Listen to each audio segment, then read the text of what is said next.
Class 10 की session 3H का आज हम 11वां सवाल पढ़ाने जा रहे हैं।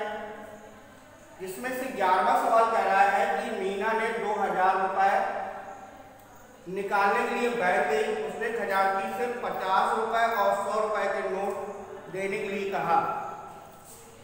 मीना ने कुल 25 नोट प्राप्त किए। ज्ञात कीजिए कि उसने 50 और 100 के कितने कितने नोट प्राप्त किए। 50 और 100 के कितने कितने नोट प्राप्त किए। तो यहाँ पर सबसे पहले मान लेंगे कि माना 50 रुपए के नोटों की संख्या बराबर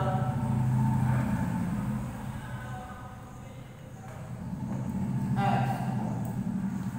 माना 50 रुपए के नोटों की संख्या बराबर x और 100 रुपए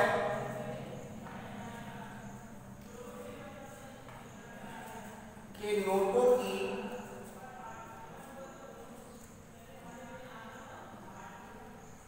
संख्या बराबर y। तो माना 50 रुपए के नोटों की संख्या x है और 100 रुपए के नोटों की संख्या y है। अब प्रथम तक इसमें से उसने 50 और 100 के टोटल जो नोट लिए हैं वो 25 लिए हैं। तो x प्लस y बराबर 25। ये हमारा पहला समीकरण बन जाएगा। और एक नोट 50 रुपए का है तो इस प्रकार से उसने 50 रुपए के जो नोट लिए हैं, एक नोट 50 का तो x नोट 50x रुपए के हो जाएंगे। तो द्वितीय शर्त बन जाएगी 50x प्लस 100y बराबर 2000 रुपए। उससे टोटल खजांची से 2000 रुपए मांगे हैं। तो देखिए एक नोट 50 रुपए का है तो x नोट 50x रुपए के हो जाएंगे। एक नोट 100 रुपए का है तो y नोट 100y रुपए के हो जाएंगे। तो ये रुपए जो है वो टोटल कितने हो जाएंगे 2000 रुपए। तो ये हमारा समीकरण नंबर दूसरा बन जाएगा। अब यहाँ पर चाहे x बराबर कर लो और चाहे y बराबर कर ले। तो समीकरण एक में x का समीकरण नंबर 1 में 50 का गुणा करने पर, तो समीकरण नंबर 1 में 50 का गुणा करेंगे तो यहां पर आ जाएगा 50x प्लस 50y बराबर 25 पंचे 125 1250 और 50x प्लस 100y बराबर आ जाएगा 2000 रुपए। माइनस माइनस माइनस ये कैंसिल कर देंगे। 100 में से 50 जाएंगे माइनस के 50y बराबर माइनस 0 5 10 में से 5 गए 5 यहाँ बचे 9 में से 2 गए 750 रुपए। माइनस माइनस कैंसिल कर दो। y बराबर 750 बटे 50 0 0 कैंसिल कर देंगे तो y बराबर आ जाएगा 5 एकम 5 और 5 25 यानी कि y बराबर आ गया 15। समीकरण नंबर 1 में y का मान रखने पर, तो जब हम समीकरण नंबर 1 में y का मान रखेंगे तो x प्लस y बराबर हमारा था 25। तो यहाँ पर आ जाएगा x प्लस 15 बराबर 25। तो x बराबर 25 माइनस 15 तो x बराबर हो जाएगा 10। तो 50 के नोटों की संख्या बराबर 10 और 100 के नोटों की संख्या बराबर 15। अब जैसे इसकी गणना करनी है तो 50 के 10 नोट है तो यानी कि कितने रुपए हो गए 500 रुपए। ठीक है।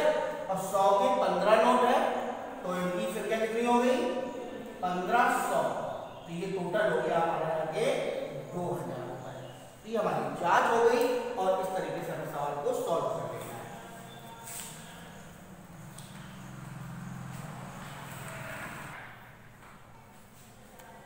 उसके बाद नेक्स्ट सवाल है, एक छात्रावास के मासिक व्यय का एक भाग नियत है। नियत माने एक निश्चित भाग है कि आपको इतने दिन तक भोजन करना पड़ेगा, तो इतने रुपए आपको देने पड़ेंगे। एक भाग नियत है तथा शेष इस पर निर्भर करता है कि छात्र ने कितने दिन भोजन लिया है। जब एक विद्यार्थी ए को 20 दिन भोजन करता है तो उसे 1000 रुपए छात्रावास के लिए व्यय के लिए अदा करने पड़ते हैं। जबकि जो बी विद्यार्थी है वो 26 दिन तक भोजन करता है और छात्रावास को 1180 रुपए अदा करता है। नियत व्यय और प्रतिदिन के भोजन का मूल्य ज्ञात करना है। तो यहां पर मान लेंगे कि माना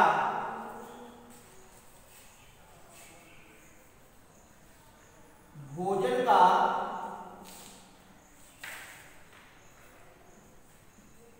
नियत रुपए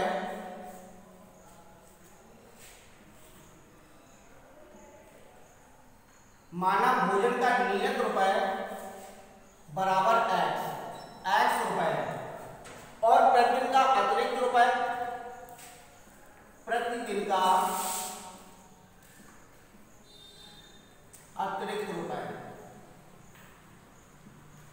अतिरिक्त रुपए बराबर हुआ है।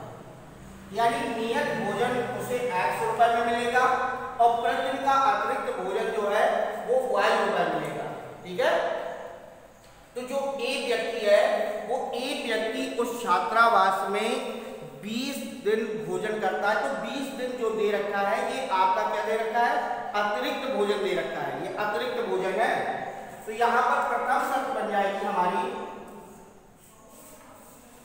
प्रथम शर्त, तो उसने नियत भोजन किया एक्स रुपए का और एक दिन वाई रुपए का भोजन करता है, तो 20 दिन में कितना करेगा, 20 वाई रुपए का। तो उसे कितने रुपए अदा करने पड़ रहे हैं, 1000 रुपए। उसे 1000 रुपए अदा करने पड़ते हैं। तो 1000 रुपए के बराबर है, 1000 रुपए के बराबर है। तो ये हमारी पहली शर्त हो जाएगी। तो ये नियत रुपए हो गया, एक निश्चित दिन का रुपए हो गया, और ये 20 दिन का अतिरिक्त भोजन हो गया, भोजन का रुपए हो गया। तो ये दोनों टोटल मिला देंगे तो कितना हो जाएगा, 1000। इसी प्रकार से बी जो है वो कितने दिन भोजन करता है, 26 दिन। 26 दिन भोजन कर रहा है तो एक्स रुपए तो उसका नियत हो गया, और 26 दिन किया है तो 26 वाई बराबर हो जाएगा 1180 रुपए। 1180 रुपए उसका टोटल भुगतान उसे करना पड़ रहा है, 1180। ये हमारा सेकेंड समीकरण हो जाएगा। तो समीकरण 1 व 2 से, तो समीकरण नंबर 1 व 2 से, तो x प्लस 20y बराबर 1000, और यहां पर हो जाएगा x प्लस 26y बराबर 1180।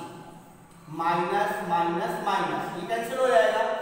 तो यहां पर माइनस के 6y बराबर माइनस के 180, माइनस माइनस कैंसिल कर देंगे, y बराबर आ जाएगा 180 बटे 6, 6 तक 18, 30 आ जाएगा, y बराबर 30 रुपए। यानी कि y माने प्रतिदिन का जो अतिरिक्त भोजन है वो 30 रुपए के हिसाब से करेगा। समीकरण नंबर 1 में y का मान रखने पर, तो समीकरण नंबर 1 में जब y का मान रखेंगे तो x प्लस 20y बराबर 1000, तो x प्लस 20 इंटू 30 बराबर 1000, तो x बराबर 1000 माइनस 3 दूनी 600 रुपए, तो x बराबर आ जाएगा 400 रुपए। तो ये 400 रुपए उसका एक नियत समय के भोजन का रुपए है, और 30 रुपया प्रतिदिन उसे क्या देना पड़ रहा है, अतिरिक्त भोजन का देना पड़ रहा है। तो भोजन का नियत रुपए हो गया, भोजन का नियत रुपए हो गए बराबर 400 रुपए, और प्रतिदिन का अतिरिक्त रुपए, प्रतिदिन का अतिरिक्त भोजन का रुपए हो जाएगा 30 रुपए। 30 रुपए प्रतिदिन के हिसाब से उसे अतिरिक्त भुगतान करना है, और जो निश्चित दिन का भोजन है उसका उसको 400 रुपए के हिसाब से भुगतान करना है। इस प्रकार से ए जो है जब 20 दिन भोजन करेगा तो उसे 1000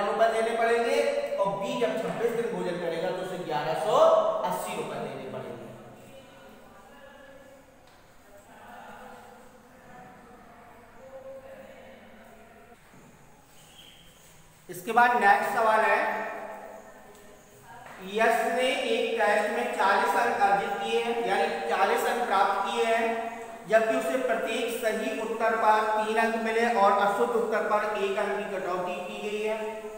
यदि उसे सही उत्तर पर 4 अंक मिले, अशुद्ध उत्तर पर 2 अंक करते तो यश को 50 अंक अर्जित करता। टेस्ट में कितने प्रश्न थे? तो कितने प्रश्न थे, ये तो बाद की बात है। सबसे पहले हमें ये देखना है कि कितने प्रश्न सही है और कितने प्रश्न गलत है। तो सबसे पहले मान लेंगे कि माना सही प्रश्नों की संख्या बराबर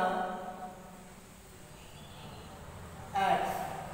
जो सही प्रश्न है उनकी संख्या जो है वो x है, और गलत माने अशुद्ध, गलत प्रश्नों की संख्या बराबर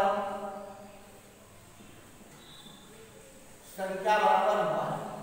और कुल प्रश्न बराबर x प्लस y।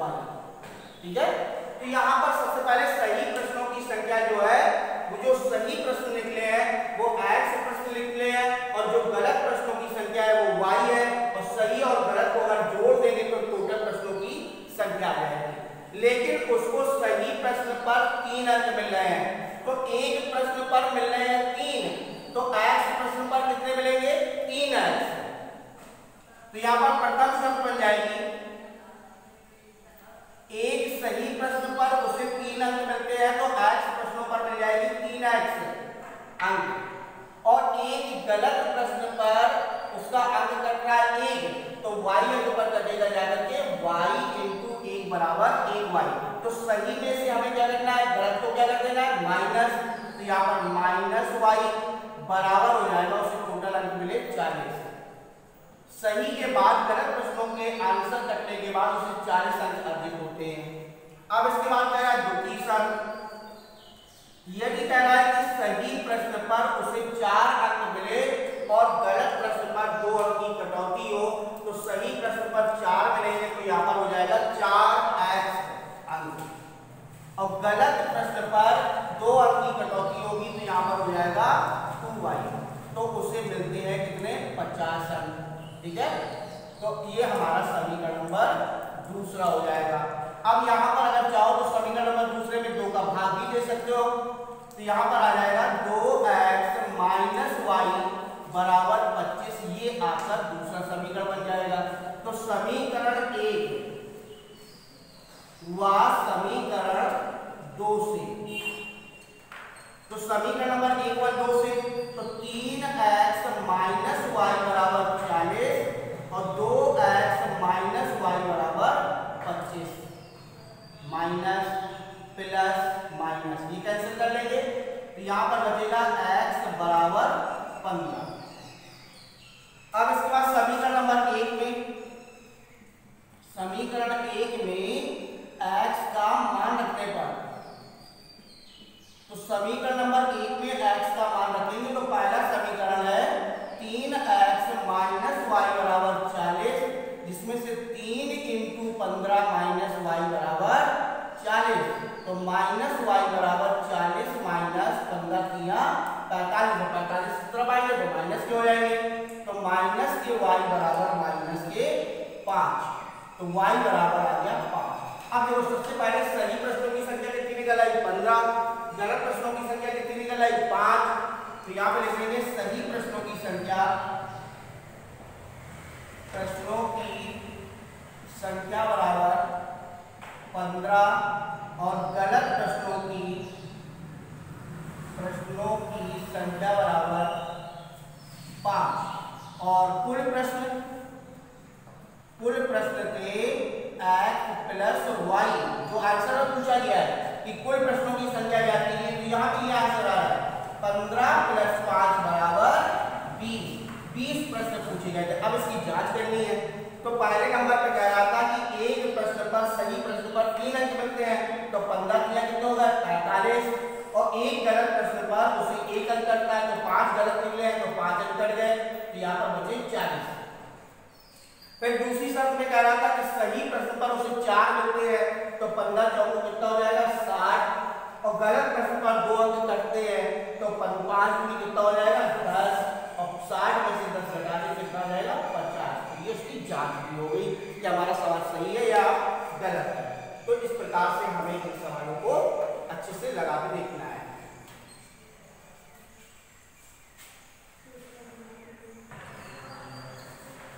इसके बाद नेक्स्ट सवाल है, इसको हमें लिख के दिखाना पड़ रहा है कि ये सवाल थोड़ा सा अधूरा लिखा हुआ था। एक राजमार्ग पर दो स्थान ए और बी जो कि 100 किलोमीटर की दूरी पर है, एक कार ए से और दूसरी कार बी से एक ही समय पर चलना प्रारंभ करती हैं। यदि ये कारें भिन्न भिन्न चालों से एक ही दिशा में चलती हैं तो वे 5 घंटे पश्चात एक दूसरे से मिल जाती है। लेकिन जब ये दोनों कारें विपरीत दिशाओं में चलती है तो ये 1 घंटे बाद मिलती है। तो यहाँ पर दोनों कारों की चाल जाती है। अब यहाँ पे दोनों स्थिति को आप समझा रहे हैं। सबसे पहले ये मान लो कि ये आपका ए बिंदु है और ये बी बिंदु है। इस बिंदुओं के बीच की दूरी आपकी 100 किलोमीटर है, ठीक है। ए कार जो है वो एक्स की स्पीड से चलना प्रारंभ करती है और बी कार जो है वो वाई की स्पीड से चलना प्रारंभ करती है। ये चाल है x किलोमीटर प्रति घंटा और ये है y किलोमीटर प्रति घंटा। अब देखिए दूरी बराबर होता है 4 इंटू समय। तो चाल ये दे रखी है, समय 5 घंटे ये चली, समय 5 घंटे ये चली, तो ये दोनों जाकर के एक ही दिशा में चल रही है। ये कार यहाँ की तरफ चल रही है, बी कार इस तरफ को चल रही है। तो ये जब दोनों कारें एक ही दिशा में चलना प्रारंभ हुई तो ये जाकर के सी बिंदु पर मिल गई। तो यहाँ से यहाँ तक की दूरी और यहाँ से यहाँ तक की दूरी के बीच में जो अंतर है वो कितने का अंतर है 100 किलोमीटर का अंतर है, ठीक है। तो ये तो आपकी एक ही दिशा की दूरी हो गई। अब दूसरा फिगर हम बना के दिखाते हैं। अब ए और बी ये 100 किलोमीटर की दूरी है, ये एक्स की चाल से चल रही है और ये y की चाल से चल रही है। ये भी 1 घंटे चली, ये भी 1 घंटे चली, ये इस तरफ को चली और ये वाली इस तरफ को चली, और चलने के बाद 1 ही घंटे चलने के बाद ये दोनों आपस में मिल गई। तो इनके बीच की दूरी और इनके बीच की दूरी टोटल कितनी हो जाएगी 100। तो यहाँ पर दोनों की दूरियों का जो डिफरेंस है वो 100 किलोमीटर है और यहाँ पर दोनों की दूरियों का जो योग है वो 100 किलोमीटर है, ठीक है। तो इस चीज को आपको विशेष समझना था। और ये सवाल जितना अधूरा लिखा है सब लोगों को अपनी अपनी किताबों में नोट भी कर लेना है। कितना सवाल अधूरा है, जब दोनों कारें विपरीत दिशाओं में चलती है तो 1 घंटे बाद मिलती है। इतना नहीं लिखा है, इतना सवाल अधूरा लिखा हुआ है। तो मान लेंगे कि माना एक कार की चाल बराबर x किलोमीटर प्रति घंटा और b कार की चाल बराबर y किलोमीटर प्रति घंटा। तो a कार की जो चाल है वो x किलोमीटर प्रति घंटा है और b कार की चाल जो है वो y किलोमीटर प्रति घंटा है। तो a कार द्वारा चली गई दूरी, a कार द्वारा चली दूरी, दूरी बराबर होता है 4 इंटू समय।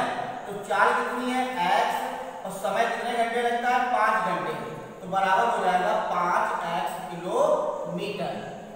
और b कार द्वारा चली दूरी बराबर y इंटू 5 बराबर 5y किलोमीटर। अब देखिए कह रहा है कि ये दोनों कारें इतने किलोमीटर चली और चलने के बाद वो 5 घंटे बाद मिल जाती है। तो 5 घंटे में इतने किलोमीटर चल गई, 5 घंटे में इतने किलोमीटर चल गई। अब इन दोनों के बीच का जो डिफरेंस है क्योंकि एक ही दिशा में चल रही है तो ये 100 किलोमीटर पहले से चली है, ये 100 किलोमीटर बाद से चली है। तो ये 100 किलोमीटर ज्यादा चली है, 100 किलोमीटर कम चली, या जिसमें से इसको ज्यादा कर सकते हैं, इसको भी कम कर सकते हैं। तो यहाँ पर चाहे 5x माइनस y 5y कर ले या 5y माइनस 5x कर ले, तो यहाँ पर कोई अंतर नहीं आएगा। हम किसी को भी किसी से घटा सकते हैं। तो यहाँ पर प्रथम शर्त आ जाएगी, प्रथम शर्त 5x माइनस 5y बराबर